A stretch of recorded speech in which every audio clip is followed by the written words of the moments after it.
Hi, I'm Nigel Cox, Director of Witchware. In this video, I'm going to tell you a bit about the Goddess in Wicca. For those of you who haven't studied Wicca, we have a goddess and a god.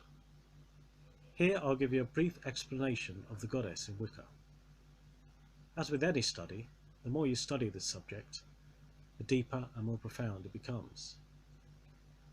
In Wicca, the goddess is known as the Triple Goddess. This is because of her three aspects. These are known as the Maiden, the Mother, and the Crone. These aspects are seen in womanhood.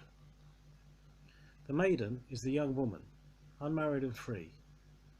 She symbolises all things new experiences, new loves, new joys, and new beginnings. The Mother, however, creates and gives birth to new life. She is the giver and the nurturer. This is the goddess of abundance. The Crone is associated with the old woman.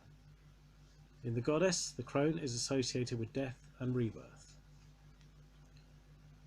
These aspects are also seen in the three phases of the moon: new, full, and waning. She is also seen in the seasons, but I'll come to that later.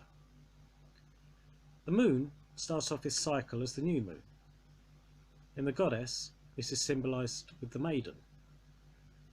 As I mentioned, the maiden is the young woman, unmarried and free. She symbolises all things new experiences, new loves, new joys, and new beginnings. As the maiden matures, she becomes the mother.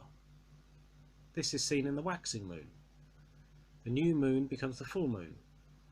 The full moon is associated with abundance and success. This is seen in the creative aspect of the mother. The mother gives life. The moon remains in its full abundance for a while, but eventually the moon begins to wane. The waning moon falls into the dark of the moon when it seems to disappear into darkness. This is associated with the crone, the final phase. The crone symbolises the last phase of all things. She brings death, but remember, death is but one ending within a bigger cycle. In the moon cycle, the new moon returns again. Rebirth is a belief in Wicca. The moon is a mystic luminary and is connected with insight and dreams. It is also connected with water. Water is a feminine element. See the tidal pull the moon has on the Earth's waters. In Wicca, we have Esbats. These are full moon celebrations. During Esbats, we celebrate the goddess in her abundance.